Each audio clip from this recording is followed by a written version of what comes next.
مولا نے یہی کہا تھا کہ نہ اکبر کے کلیجے پر خون کے آنسو، نہ حسین کے پامال لاشے پر، نہ عباس کے قدے شانوں پر، جو اصل خون کے آنسو تھے کہ زینب سلام اللہ علیہ کا دربار۔ یقیناً امام زمانہ علیہ السلام بھی اپنے جد سید الساجدین اللہ اکبر ان کی قبر مطہر پر بیٹھ کر کے فریاد کر رہے ہوں گے، اے مولا آپ کے جد سید الساجدین۔ لکھا ہوا ہے تاریخوں میں، جب مولا کسی محفل میں بیٹھتے تھے نا امام زین العابدین، تو عبا کو پھیلا کر اپنے پاؤں پر ڈال دیتے تھے۔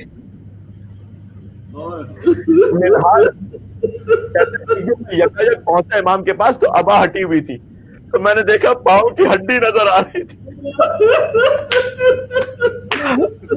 سید سجاد، سید سجاد، سیدھا جائے اور گزر جائے دنیا سے تو کم ہے خدا کی قسم۔ منہال نے دیکھا پاؤں کی ہڈی نظر آ رہی ہے۔ منہال کہتے ہیں میں نے کہا فرزند رسول یہ گوشت کیوں نہیں ہے پیروں میں؟ فرمایا کربلا سے کوفہ، کوفہ سے شام، مجھے جس علاقے پر بٹھایا گیا تھا میری پنڈلیوں کو اونٹ کے شکم سے باندھ دیا گیا تھا۔ عرب کا گوشت اونٹ پر دوڑتا ہے، سید سجاد کا گوشت ختم ہو گیا، ہڈیاں۔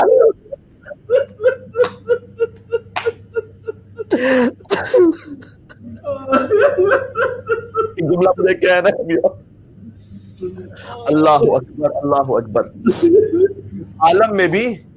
اس عالم میں بھی گویا قدموں کی یہ حالت ہو گئی تھی، لیکن آپ نے سن رکھا ہے نا مولا اپنے بابا کی مجلس میں شرکت کے لیے جایا کرتے تھے۔ زہری کا واقعہ سن رکھا ہے نا۔ اے میرے عزیزوں، بالخصوص جو مسجد کے مومنین سن رہے ہیں، انہوں نے ہر گھر میں فرش ادا بچھایا ہوا ہے نا۔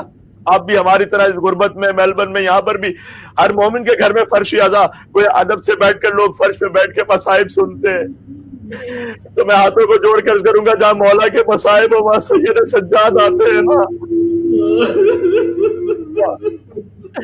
اے مومنو تم خوش نصیب ہو، آج سید سجاد تمہارے گھر میں مہمان ہے۔ میں نے ایک بزرگ سے آیت اللہ گل پائیگانی کے حوالے سے سنا تھا کہ جس مجلس میں جس امام کی شہادت کا ذکر ہو وہ مولا خود تشریف لاتے ہیں، اور پھر فرمایا اگر فاطمہ زہرا کا ذکر ہو تو 12 کے 12 تشریف لاتے ہیں۔ تابع بیان نہیں رہے عزیزوں، میں آج دن کی 4تھی مجلس پڑھ رہا ہوں اور ایک 5ویں مجلس اور پڑھنی ہے اس کے بعد، لہٰذا بس اب جتنا سینے میں دم ہے وہ عرض کرتا جاؤں گا۔ میں تبرکن واقعہ سنا دوں اس لیے کہ مصائب کے واقعات تو وہی، اسے تو نہیں بدلا جا سکتا، لیکن میں جو عرض کروں گا آنسوؤں کی بھیگ حسین کی ماں فاطمہ زہرا سے طلب فرما لیجئے گا۔ زہری نے آ کر کہا مولا میرے گھر میں شادی ہے میرے بیٹے کی، آپ تشریف لائیے گا۔ امام نے کہا تجھے خبر ہے نا کربلا کے بعد ہم نے کسی خوشی کی تقریب میں شرکت نہیں کی ہے۔ سر جھکا کر چلا گیا۔ یہاں علماء لکھتے ہیں کہ معمولاً شادی پر آنے کے لیے کوئی منع کرے تو آپ اصرار کرتے ہیں نا، لیکن زہری گویا ایسا جواب اسے ملا کہ اصرار ہی نہ کر سکا۔ مولا سے کیا کہتا؟ کچھ دنوں بعد آ کے کہتا ہے مولا میرے گھر میں آپ کے بابا کا ذکر ہے۔ مولا نے کہا میں آؤں گا۔ مولا بس انہیں پیروں کے ساتھ کے جن میں گوشت ختم ہو گیا۔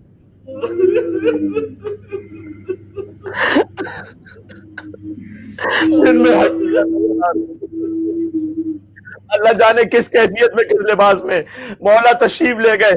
زہری کے گھر پہ پہنچے، صدر مجلس میں اس نے بٹھایا، مولا تشریف لائے، اور جب خطیب نے ذاکر نے جو بھی مداح تھا وہاں پر اس نے مصائب کے اشعار پڑھنا شروع کیے، اتنا گریا ہوا کسی کو کسی کا ہوش نہ رہا، اس لیے کہ جب آج ہم مجلس میں مصائب سنتے ہیں اب تو ضبط نہیں ہو پاتا۔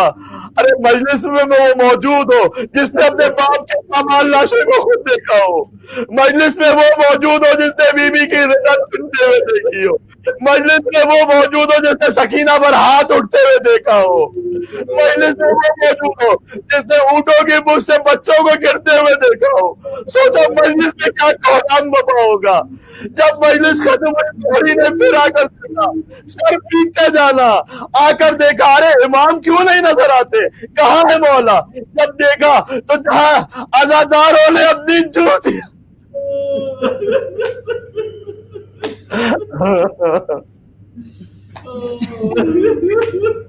اپنی لالے اتاری تھی.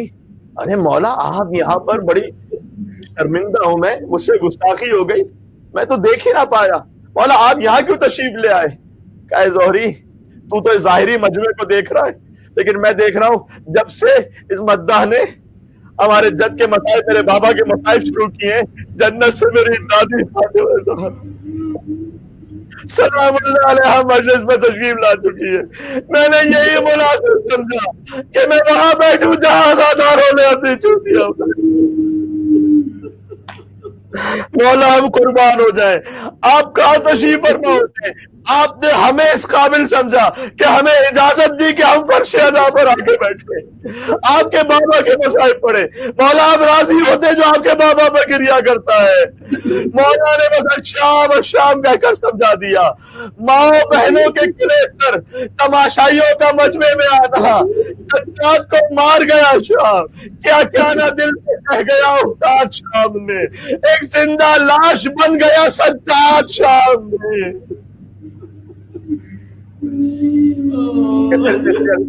مائیں بہنیں حجاب کے لیے انشاءاللہ محتاط رہیں گی.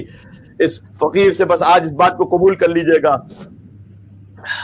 زندان شام میں یہ غمبی کے بندے ہاتھوں کے ساتھ بہن کو دفنایا, خون بھرا لاشا, جلا ہوا کرتا, کانوں سے لہو, منہ پر تماچے. جو بابا بابا کہنے والی تھی وہ گزر گئی. سجاد نے اپنی بہن کو دفنایا. اے بہن سکینہ, تم پوچھا کرتی تھی کہ بھیا ہم کب رہا ہو کر جائیں گے, اب آپ کی تدفین بھی اسی زندان شام میں ہوگی.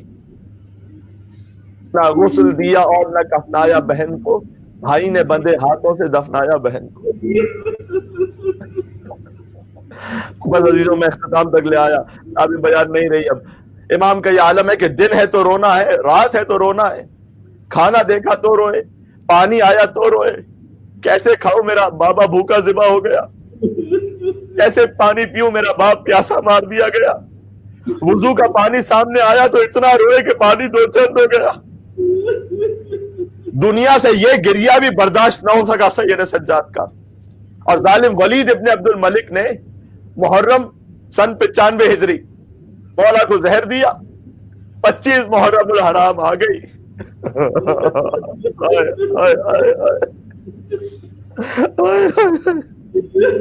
زہر کا اثر شروع ہوا.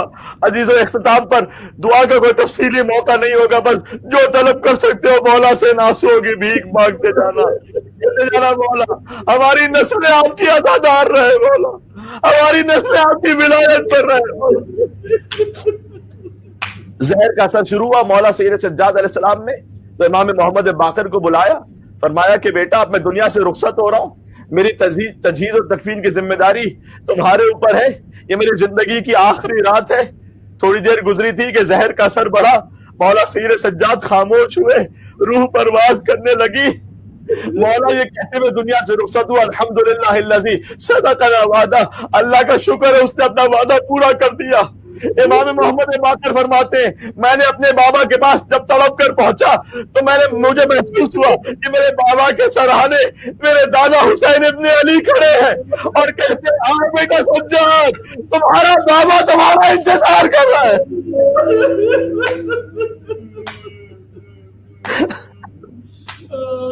بابا کو رونے والا دنیا سے رخصت ہو گیا. تابوت میں ایک جملہ کہہ دوں میں اور پھر انشاءاللہ روئیں گے اور مسائل میں ماتم کریں گے انشاءاللہ. نوحے میں مدینہ میں شہادت کی خبر پھیلی مولا کی. چاروں طرف کوہرام, پرسا دینے والوں کا ہجوم, رونے والوں کا مجمع, نماز جنازہ ادا کرنے والوں کا ازدحام. یعنی آج مدینہ کا رنگ ہی کچھ اور ہے. ورنہ جانتے ہو نا اسی مدینہ میں سیدہ کے جنازے کے ساتھ کیا ہوا تھا, سجاد کی دادی کے جنازے کے ساتھ, حسن مجتبیٰ کے جنازے پر کتنے تیر برسے تھے. لیکن آج مدینہ میں بیمار کے گریے کا اثر ہے. یہ اہل بیت کا پہلا جنازہ ہے جو اہتمام سے اٹھ رہا ہے. ورنہ جنازہ پیغمبر میں چند افراد تھے. جنازہ زہرا رات کی تاریکی میں تھا, جنازہ علی خاموشی کے ساتھ تھا, جنازہ حسن مجتبیٰ تیر بارات تھا, اور حسین کا تو کوئی لاشا اٹھانے والا ہی نہیں تھا. ایک بیمار تھا لیکن ہاتھوں میں ہتھکڑیاں تھی، پیروں میں بیڑیاں تھی، خاک کربلا پر ادھر کے سوار ادھر، ادھر کے سوار ادھر۔ آج پہلا موقع تھا جب امام محمد باقر نے غسل و کفن دے کر جنازہ رکھا تو نماز پڑھنے والوں کا ہجوم تھا، آسمان سے ملائکہ کی تکبیروں کی آوازیں آ رہی تھی، ہر طرح شور و گریہ بکا تھا۔ اگر عزادارو کہ آپ سمجھتے ہیں یہ منظر دیکھ کر روح سید سجاد مطمئن ہو گئی ہوگی، یا سجاد نے اسی تابوت سے کربلا کا رخ کیا ہوگا جب مولا کا تابوت اہلیان مدینہ کے کاندھوں پر جنت البقیع کی طرف چلا تو کیا کیفیت ہوگی؟ سجاد کا تابوت بقیہ کو کھڑا تھا، زنجیر کے زخموں سے مگر خون آیا تھا۔ بیمار امام نے تابوت سے کربلا کا رخ کر کے آواز دی ہوگی، بابا یہ آپ کا لال آپ کا شرمندہ ہے، آج میرے جنازے پر یہ مجمع ہے، میرا تابوت اٹھانے والے اتنے لوگ ہیں، مگر کل جب کربلا میں رخصت ہو رہا تھا تو آپ کا جنازہ کھا کے گھر میں کربلا پر تھا، نہ کوئی میرے علاوہ رونے والا تھا، نہ کوئی دفنانے والا تھا۔ اب آپ اتنا ضرور ہے جب آپ کے لاشے کو قبر میں اتارا تھا 2 ہاتھ برآمد ہوئے تھے، آواز آئی تھی لاؤ بیٹا زین العابدین، میری امانت میرے حوالے کر دو۔ سلام اس پر کے جو قیدی بھی ہے بیمار بھی، پاؤں میں ہے آبلے اور آبلوں میں خار بھی، بے ردا سیدانیہ اس پر ستم بازار بھی، یہ امام وقت ہے اور قابلہ سالار بھی، او سلام اس پر کے جو قیدی بھی ہے بیمار بھی۔